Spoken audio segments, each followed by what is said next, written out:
নিয়ে বিজেপি রাজ্য সভাপতি সুকান্ত মজুমদার কথা বলেন অভয়ের বাবা এবং মার সঙ্গে। একটা পাপ ঢাকতে অনেকটা পাপ, সরকারের পাপের ঘরা ভরে গিয়েছে, এমনটাই বলতে শোনা গিয়েছে সুকান্ত মজুমদারকে। যে ছবি আপনারা দেখতে পাচ্ছেন, গতকালই অভয়ের বাড়িতে পৌঁছে যান সুকান্ত মজুমদার, রাজ্য বিজেপি সভাপতি, এবং অভয়ের বাবা এবং মায়ের সঙ্গে তিনি কথা বলেন। অভয়ের প্রতি শ্রদ্ধা জানান সুকান্ত মজুমদার। একটা পাপ ঢাকতে আর একটা পাপ, সরকারের পাপের ঘরা ভরে গিয়েছে বলে মন্তব্য করতে শোনা যায় সুকান্ত মজুমদারকে।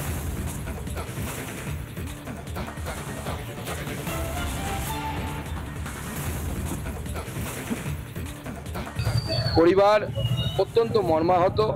ওনার মেয়েটিকে কেন মেরে ফেলা হলো এই প্রশ্নের জবাব করছে। কি এমন দুর্নীতি, একের পর এক দুর্নীতি, তাকে ঢাকতে আর একটা দুর্নীতি, তাকে ঢাকতে আর একটা দুর্নীতি। মানে একটা পাপ ঢাকতে যেরকম আমরা শুনি যে বারবার পাপ করতে হয়, বারবার মিথ্যে কথা বলতে হয়, সেরকম এই সরকারের অবস্থা। এবং এই সরকারের পাপের ঘরা ভরে গেছে এই সরকারের, এবং এখানকার সরকারের পাপের ঘরা ভরে গেছে এবং এই সরকারের মানে বিসর্জন আসন্ন। আর এই মুহূর্তে আরও একটা ভিডিও ভাইরাল হয়ে গিয়েছে কোথাকার এই আরজিকর মেডিকেল কলেজ হাসপাতালের সেমিনার রুমের। অভয়াকাণ্ডের 18 দিন পর সামনে এলো আরজিকর মেডিকেলের সেমিনার রুমের ভিডিও। ভাইরাল হওয়া এই ভিডিওতে ঠিক ঠিক করছে মানুষের ভিড়, বহিরাগতদের জমায়েত। কিভাবে অপরাধ স্থলে এত জন জড়ো হলো সঠিক উত্তর নেই পুলিশের কাছে। আর এদিকে ভাইরাল ভিডিওর সত্যতা যাচাই করেনি রিপাবলিক বাংলা।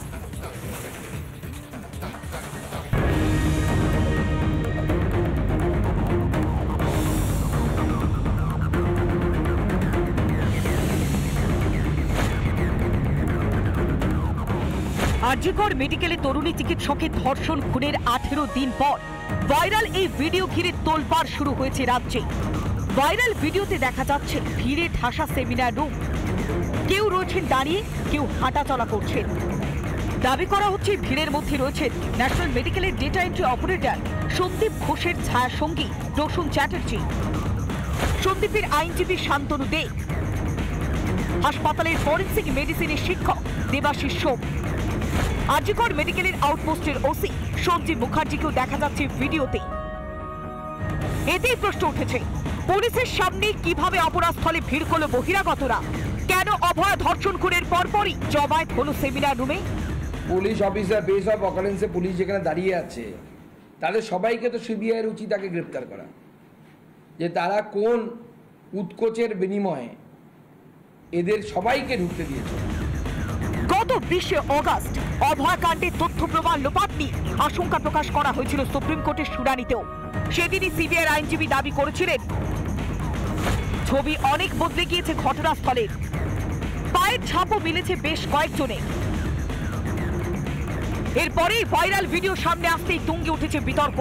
চাপে পড়ি তড়িঘড়ি সাংবাদিক বৈঠক কলকাতা পুলিশের, যেখানে সাফাই দেওয়ার মরিয়া চেষ্টায় ব্যস্ত উর্দিধারী। আমরা শুনেছি, এটা অনেকেই বলছেন যে কোনো আইনজীবী ওখানে ছিলেন। আপনাদের এটা জানাই যে হসপিটাল অ্যাডমিনিস্ট্রেশনের পক্ষ থেকে ওখানে আইনজীবী রাখা ছিল। এটা নিয়ে মনে হয় ওরা বেটার বলতে পারবেন কারা ছিলেন, কিন্তু যিনি আইনজীবী ছিলেন উনিও কিন্তু হসপিটালের পারমিশন নিয়ে সম্ভবত ওখানে ছিলেন। এই ঘরটা 40 ফিট অবধি কিন্তু পুলিশের কর্ডন অফ করা ছিল। পুলিশ ব্যাখ্যা দেওয়ার চেষ্টা করলে উঠে এসেছে একাধিক প্রশ্ন। কখন কর্ডন করা হয়েছিল 40 ফুট? মা বাবাকে কখন দেহ দেখতে দেয়া হয়েছিল? কেন সুরক্ষিত ছিল না অপরাধস্থল? কেন অপরাধস্থলে আইনজীবী? কিভাবে অনুমতি দিল পুলিশ? রিপাবলিক বাংলা। অভয় হত্যাকাণ্ডের বিচার চেয়ে ছাত্র সমাজের ডাকে নবান্ন অভিযান। নবান্ন অভিযানে যোগ দিতে রওনা সাগরের কচুবেড়িয়া থেকে রওনা জলপথে ভেসেলে করে রওনা দিয়েছে ছাত্র সমাজ। দফা 1 দাবি 1 মুখ্যমন্ত্রী পদত্যাগ, নবান্ন চলোর ডাক। ভেসেলে করে নদীপথে তারা ইতিমধ্যেই রওনা দিয়েছেন শহর কলকাতার উদ্দেশ্যে, এবং এখান থেকেই মিছিল করে তারা নবান্ন অভিমুখে যাবেন। কচুবেড়িয়া সাগর এলাকা থেকে, অর্থাৎ গঙ্গাসাগর এলাকার কচুবেড়িয়া, সেখান থেকে বৃষ্টি মাথায় নিয়েই ছাতা হাতে দফা 1 দাবি 1 মুখ্যমন্ত্রী পদত্যাগ, নবান্ন চলো এই ডাক দিয়েই ভেসেলে করে রওনা দিয়েছেন সচেতন মানুষ, ছাত্র সমাজ, অসংখ্য সাধারণ মানুষও।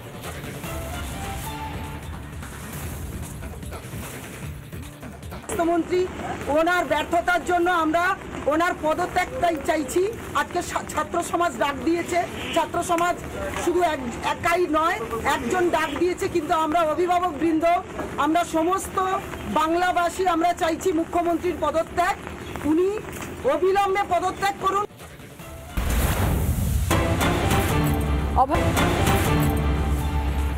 নবান্ন অভিযানকে কেন্দ্র করে আঁটুসাঁটু নিরাপত্তা ব্যবস্থা এবং সেই নিরাপত্তার ছবিটা যেমন আপনাদের সামনে কিছুক্ষণ আগে তুলে ধরলাম, পাশাপাশি গতকাল সংগ্রামী যৌথ মঞ্চের পক্ষ থেকেও কিন্তু এই অভিযানে সামিল হওয়ার কথা বলা হয়েছিল আগেই, এবং সেই মতোই যারা আহ্বায়ক রয়েছেন ভাস্কর ঘোষ সহ যারা এই সংগ্রামী যৌথ মঞ্চে দীর্ঘদিন ধরে আন্দোলন করছেন, প্রতিবাদ করছেন, তারা নবান্ন অভিযানে সামিল হন এবং তাদেরকে বাধা দেওয়া হয়।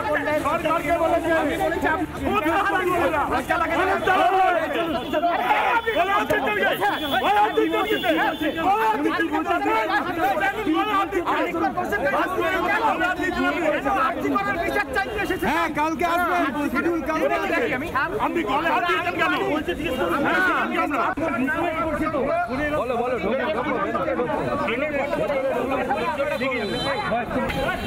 আরে জায়গা যেটা দেখার ছিল দেখা হয়ে গেছে। কালকে চারজনের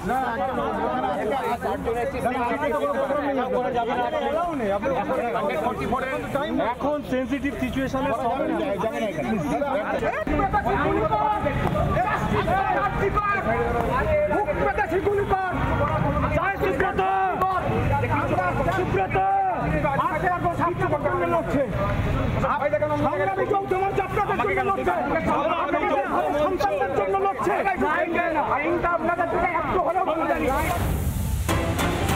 এই দুটি সমাবেশের যে ডাক দেওয়া হয়েছে, একটি পশ্চিমবঙ্গ ছাত্র সমাজের তরফ থেকে, একটি সংগ্রামী যৌথ মঞ্চের তরফ থেকে, এই দুটো সমাবেশই সম্পূর্ণভাবে অবৈধ এবং বেআইনি।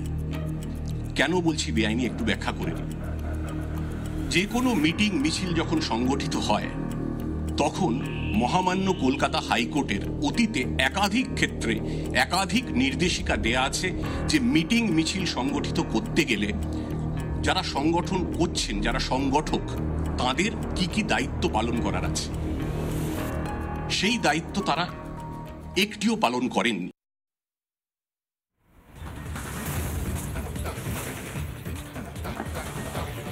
অর্থাৎ পরিষ্কার করে এডিজি সাউথ বেঙ্গল সুপ্রতিম সরকার তিনি স্পষ্ট করলেন যাদের তরফ থেকে এই নবান্ন অভিযানের ডাক দেওয়া হচ্ছে তা সম্পূর্ণ বেআইনি এবং অবৈধ, আর যে কারণের জন্য কোনো পুলিশের পারমিশন নেওয়া হয়নি বলেই বিশেষ ব্যবস্থাপনা পুলিশের তরফ থেকে নেওয়া হচ্ছে যাতে কোনো রকমের কোনো দুর্ঘটনা আর না ঘটে। আর এবার একটু আপনাদের সামনে এই বিগ বলে দেখানোর চেষ্টা করেছি কোথা থেকে এই মিছিলে শুরু হচ্ছে এবং নবান্নে পর্যন্ত আজকে গোটা যে মিছিলে তা কিন্তু সম্পূর্ণভাবে এই নবান্ন মুখী এবং নবান্নকে কেন্দ্র করে। একবার দেখুন গ্রাফিক্যালি, সাঁতরাগাছি বাস স্ট্যান্ড থেকে সেখান থেকে একটি মিছিলে শুরু হচ্ছে, যে মিছিলটা কোনা এক্সপ্রেসওয়ে ধরে সোজা চলে আসছে নবান্ন পর্যন্ত।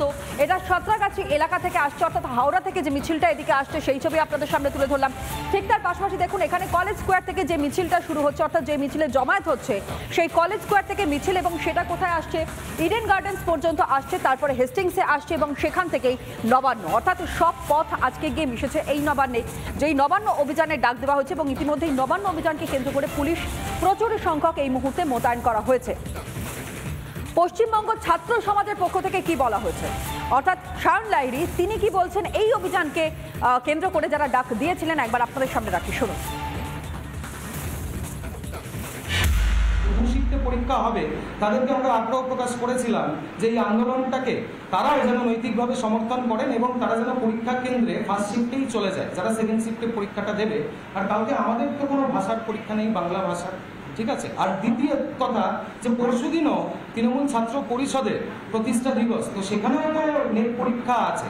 তো আপনারা এই তৃণমূল ছাত্র কংগ্রেসের যে তারাও যে এখানটায় করবে প্রোগ্রাম, তাদের কাছেও এই প্রশ্নগুলো একটুখানি দয়া করে রাখবেন।